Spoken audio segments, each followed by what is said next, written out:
Good engineering solves problems. Bad engineering creates them.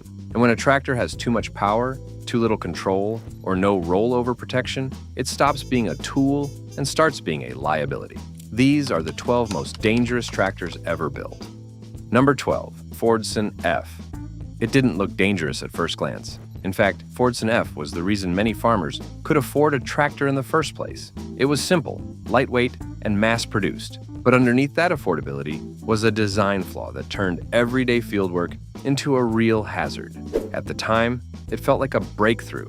Launched in 1917, the Fordson F was powered by a 4-cylinder gasoline engine with a displacement of 4,463 cubic centimeters, which equals 272 cubic inches. Rated output hovered around 20 horsepower, which was plenty for small implements and general farm tasks back then. But the power wasn't the issue. The problem started with how the weight was distributed. Most of the mass sat over the rear axle. That might sound harmless, but in practice, it created a balance issue. If a plow snagged or a wheel hit resistance, the front end could rise fast and unexpectedly. And when that happened, there wasn't time to react. Dozens of operators were killed in backflips before the flaw became widely understood. That flaw didn't show up in the sales brochures, but it showed up in the fields. The gearbox was a 3-speed manual, and top speed topped out around 6 miles per hour. That doesn't sound fast, and it wasn't. But when a machine tips over backwards, speed isn't the danger. It's the weight and the angle. And the Fordson F didn't give you much of a window to correct it. At full drawbar load, the torque came in at just under 100 pound-feet, enough to get through wet patches and small inclines. But when pulling a stuck implement or working uphill, that torque could flip the tractor in seconds if the load shifted wrong. There were no rollover protection structures, no seat belts, and no counterweights. Just a seat, a tank, and a whole lot of guesswork. It got work done, but it demanded your attention the entire time. Fuel capacity was 10 gallons, and under normal field use, operators could expect to run between 4 and 5 hours on a full tank. That kind of endurance made it appealing in its day. But for long shifts, operator fatigue was a real concern, especially on uneven ground. What made the Fordson F dangerous wasn't how it looked or even how it ran. It was how it responded when things didn't go to plan. It didn't forgive small errors, it punished them. And it did so in ways that were sudden, severe, and irreversible. For all the progress it represented, the Fordson F also taught an early lesson in tractor design. Being affordable and being safe are not the same thing. Number 11. STALINETS S65. The STALINETS S65 was never built with farming in mind. It started as a heavy crawler used in Soviet industry and the military, but after the war, many were sent to farms across Eastern Europe and Central Asia. They were big, simple, and available, but they also introduced a level of risk that most field operators weren't used to. The controls were fully mechanical. Steering was done by braking the steel tracks, which made tight turns awkward and sometimes dangerous, especially with heavy implements hitched behind. Visibility from the seat was limited, and there was no suspension, which meant the ride was rough on uneven terrain. At any kind of slope or incline, you had to stay alert. More than a few of these machines rolled over during basic fieldwork. The engine had a displacement of 13.6 liters, about 830 cubic inches. It ran loud and hot, with very little shielding between the operator and the powertrain. On hot days, working conditions inside the cab were difficult, with heat building up quickly and no ventilation to manage it.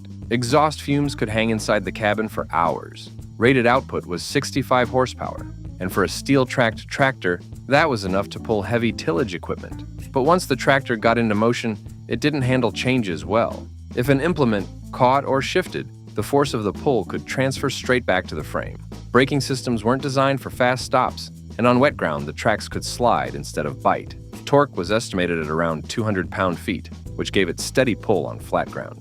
But the lack of real traction control made the S65 unpredictable in tough conditions. Lateral slippage on slopes was a known issue, and without roll bars or cabins built for impact, injuries from tip-overs were not uncommon. Fuel use wasn't efficient, but that wasn't the main concern. The tank held roughly 27 gallons, enough for a full shift under load.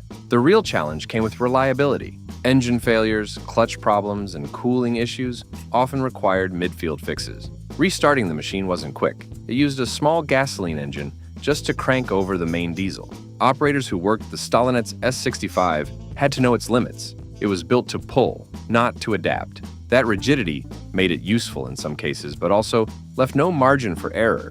Once it started moving, it expected everything else to keep up. And if the field didn't cooperate, things could turn dangerous fast. Number 10. STZ5 Artillery Tractor. When you build a machine for war and then send it into a wheat field, things are bound to go wrong. That's exactly what happened with the STZ5, an artillery tractor designed for military use, repurposed for farming across the Soviet Union. And while it was strong, it was also one of the most unforgiving machines ever to work the land. Everything about it was built for brute force. Steel tracks, high clearance, no suspension. It wasn't just uncomfortable, it was physically punishing.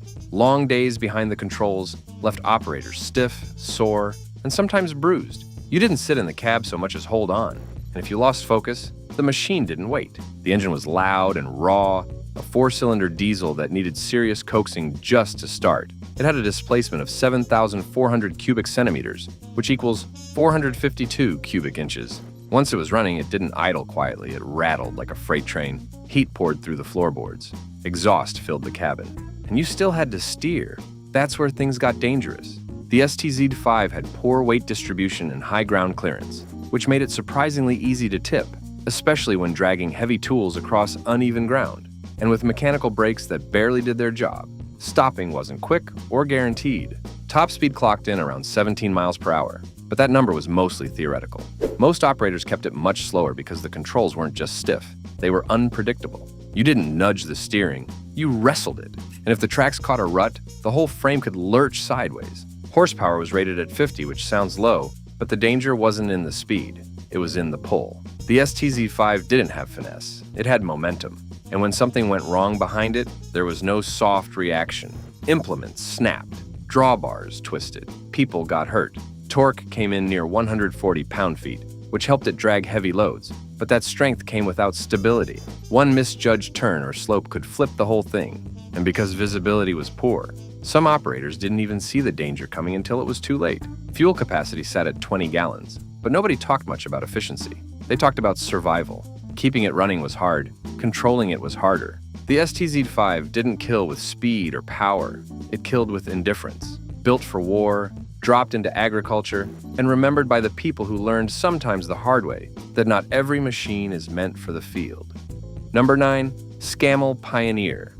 The SPAL Pioneer was designed for military recovery work in the 1930s, long before tractors had safety features or standardized ergonomics. It wasn't originally built for agriculture, but after the war, a number of these vehicles were sold off and used for field work, forestry, and heavy hauling in rural areas. And that's where the problem started. It was large, slow, and overbuilt for the kind of jobs it ended up doing. With a high ground clearance and tall profile, the SPAL wasn't stable on rough or sloped terrain. Most units didn't come with rollover protection, and when pulling or recovering something heavy, the front end could lift under load. If that happened on uneven ground, the risk of tipping was real. The engine used in the most common version, the SV2S, was a 6-cylinder diesel with a displacement of 8,600 cubic centimeters, which is about 525 cubic inches. It delivered consistent low-end pull, but getting the vehicle moving from a standstill often involved high clutch wear and gear strain. In the field, especially under load, that could result in sudden jerks or unexpected stalling. Top speed was officially around 24 miles per hour, but it rarely operated that fast in civilian use. On soft ground or loose surfaces, steering was difficult. The open cab didn't offer much protection, and in cold conditions, visibility could drop quickly as fog and exhaust built up inside the operator space. Torque wasn't extreme, roughly 350 pound-feet, but the gearing multiplied that force at low speeds. That meant it could drag heavy loads without issue,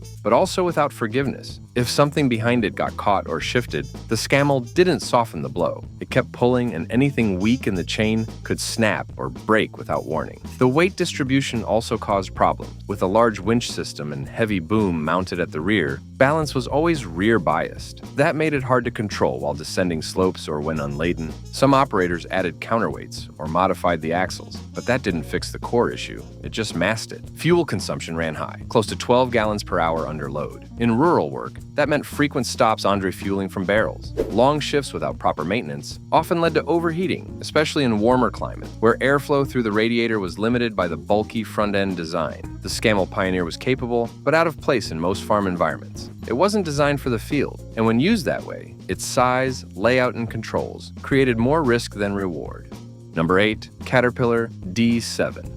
The Caterpillar D7 started out as a military machine. Built for World War II, it was used to build roads, dig out gun positions, and haul heavy loads across rough terrain. After the war, thousands were sold off as surplus and ended up on construction sites, logging roads, and even large farms. But they weren't designed with civilian safety in mind, and that made them a serious risk in the wrong hands. Most operators using the D7 outside the military weren't trained for it. The machine was heavy, loud, and operated through a series of stiff levers, not pedals or smooth controls. You didn't get power steering, and you didn't get a brake that responded quickly. Steering required track clutches, which meant taking one hand off everything else and relying on muscle memory. On uneven or steep ground, losing track control could send the whole machine sideways before the operator had time to react. It was powered by a large 4-cylinder diesel engine with a displacement of 13.2 liters, which equals 806 cubic inches. The engine itself was solid, but the real issue came from the way the machine was used. It was designed to push earth, not navigate tight spaces or work alongside other equipment. When it did, blind spots and the lack of any warning systems made accidents more common than people expected. Top speed was under 10 miles per hour, and most of the time it worked slower than that. But weight made up for what it lacked in speed.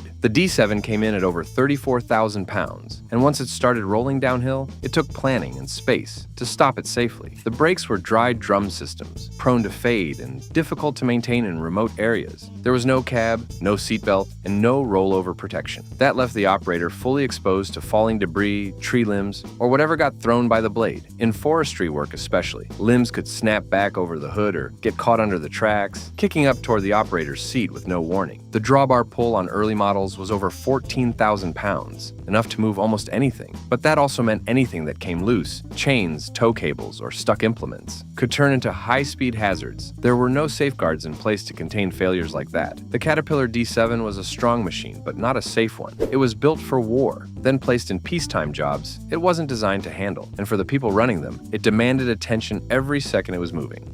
Number 7. Schoutoter Proytrack 5000 TVL.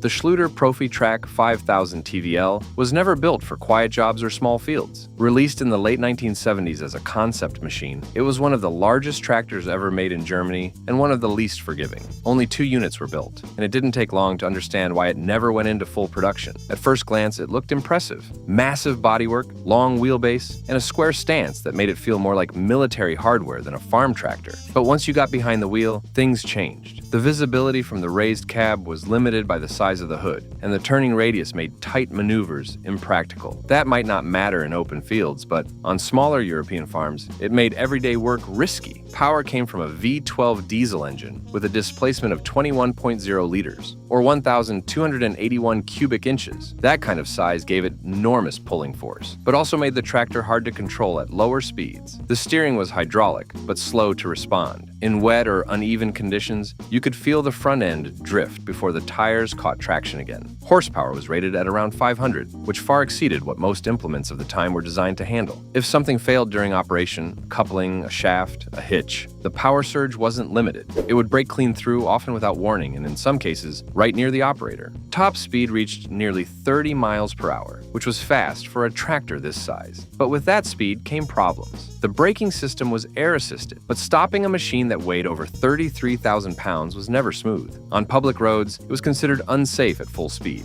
and even slight downhill slopes made stopping distances longer than expected. Another issue was size. It stood more than 12 feet tall and over 9 feet wide. That limited access through gates and tree lines, and in tight working spaces, it became more of a liability than an asset. Visibility to the rear was poor, and it was easy to lose sight of implements or people behind the tractor during reversing. The Schoutoter Proytrack 5000 TVL was a technical achievement, but also a practical risk. It showed what could be built, not necessarily what should be used. In real-world conditions, it offered more power than most operators could safely manage, and that's exactly what made it dangerous. Tractors aren't always safe, and this list proves it. Got one that's even more dangerous? Tell us below. Smash that like and subscribe for more.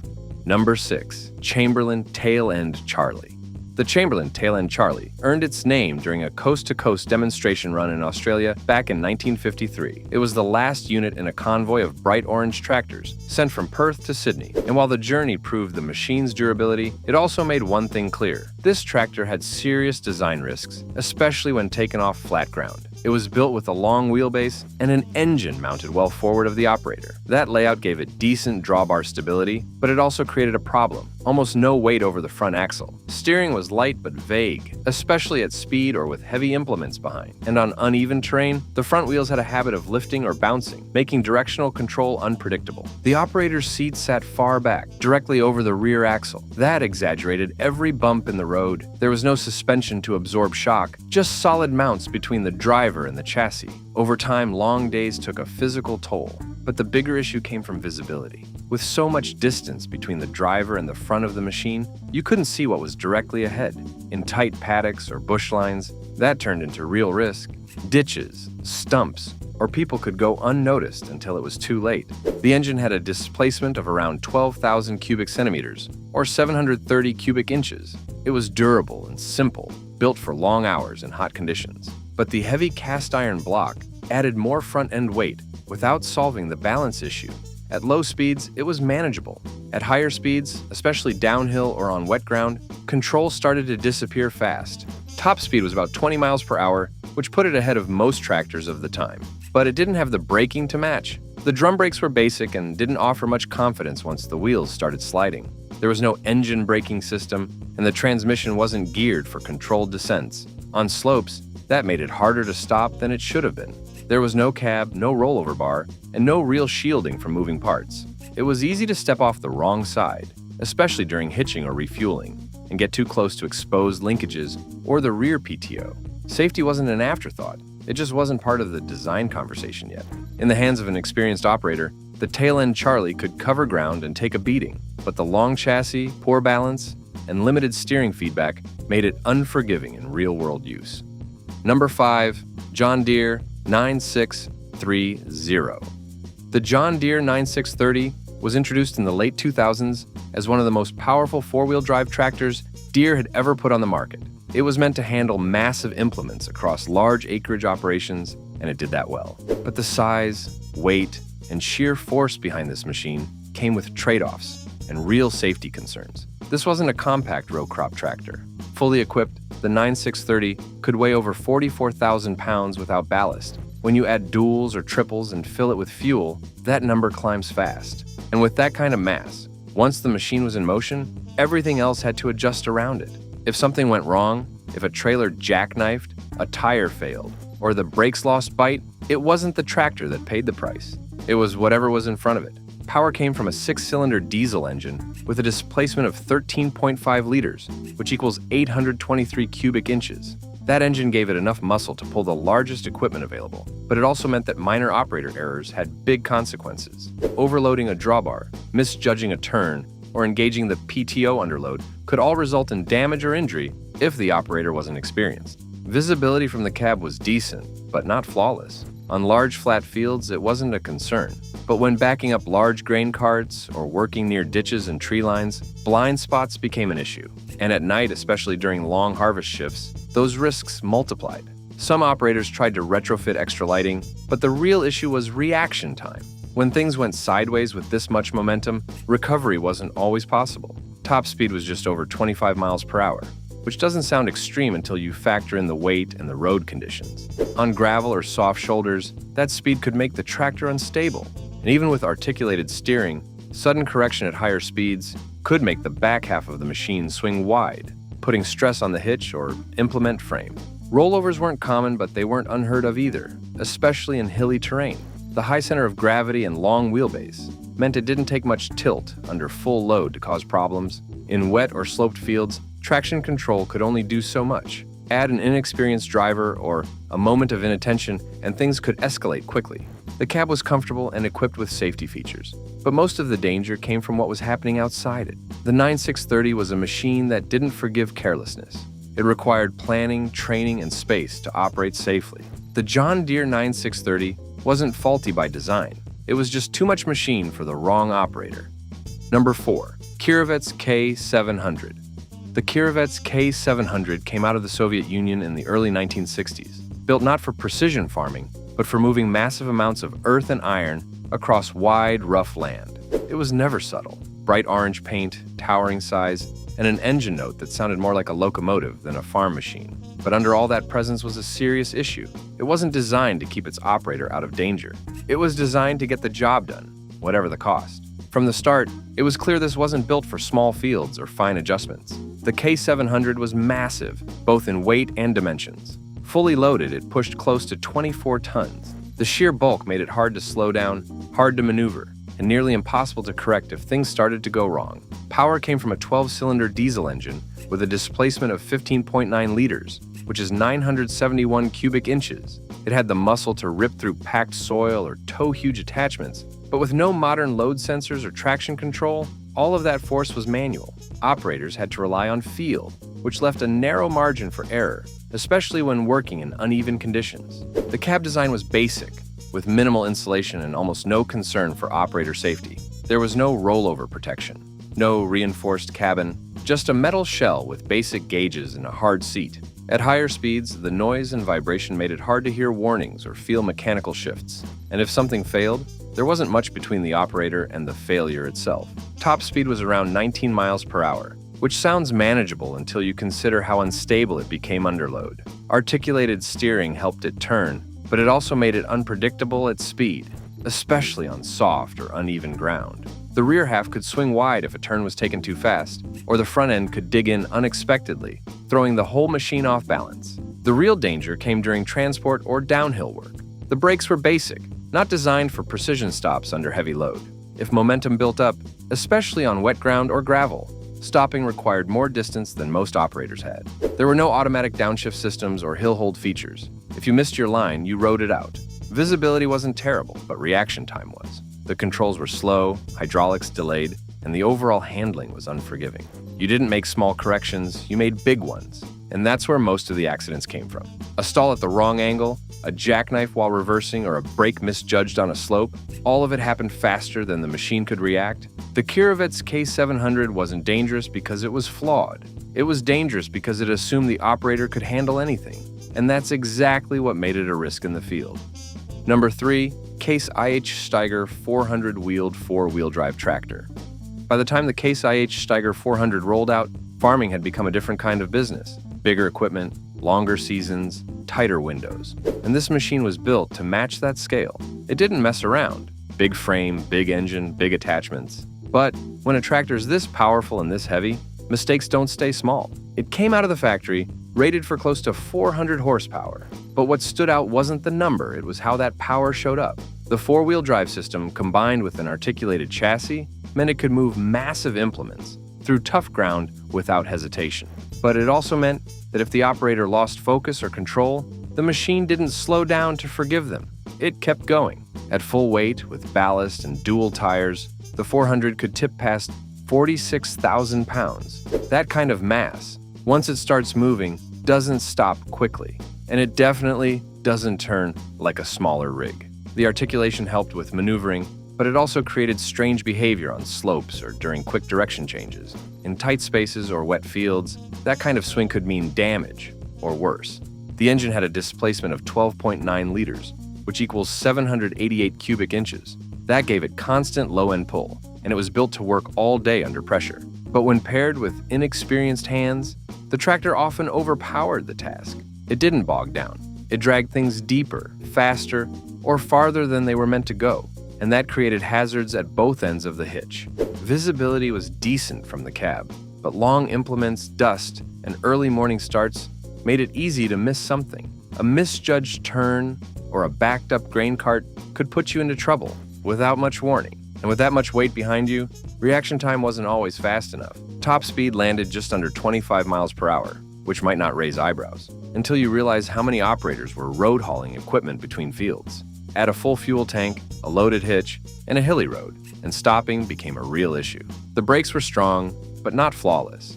and if one wheel caught loose gravel or dropped into a soft shoulder, the whole rig could shift in a way that was hard to recover from. Most operators respected the machine. They had to. It didn't give you much feedback before things got out of hand. The controls were smooth, but that could create a false sense of security. It felt manageable, right up until it wasn't. The Case IH Steiger 400 didn't hide its size or power, but it also didn't protect you from it. If you didn't stay alert, it had the potential to turn one wrong move into something serious. Number 2. Big Bud 747. The Big Bud 747 is the kind of machine that doesn't just stand out, it stands alone. Built in 1977 for a cotton operation in California, it wasn't part of a production line. It was a custom answer to a very specific problem: cover more acres, pull bigger tools, and never slow down. But once it left the shop in Havre, Montana, it also became something else. One of the most unforgiving tractors ever put in a field. Fully equipped, it weighed close to 100,000 pounds. And that weight didn't just sit there, it moved. Across open farmland, over uneven patches, around tight headlands. And when it moved, it didn't stop quickly. That made things complicated in real-world use. If something shifted under the tires or a drawbar failed under tension, it could turn into a serious problem before the driver even knew what happened. Power came from a Detroit diesel V16 with a displacement of 24.1 liters, or 1,470 cubic inches. It was reliable, and it pulled without hesitation. But there wasn't much in the way of safeguards. If an attachment twisted or the rear end kicked on a wet slope, the Bud didn't ease up. It kept going, and that kind of force could snap welds or tear up ground before you could correct it. The cab was simple: gauges, switches, levers, nothing automated, no sensors, no guidance systems, no rollover protection. It was up to the operator to know when things weren't right, and on a machine this size, by the time you noticed, it was usually too late to reverse it. Top speed landed around 12 miles per hour. That was enough to move between fields, but even that felt quick when you were towing more than 50 feet of equipment behind you. If a tire dropped off into a low spot, or the machine began to yaw in soft ground, you weren't wrestling a tractor, you were trying to correct a locomotive. There weren't many places you could take it, and turning wasn't something you did casually. Visibility from the cab was fine in open areas, but on narrow turns or field edges, the sheer footprint made judgment tricky. A wrong pivot or misread corner could chew up a ditch or rip through a fence without warning. The Big Bud 747 wasn't dangerous because it was flawed. It was dangerous because it was unmatched. No backup, no fallback. Number 1. Versatile 1150.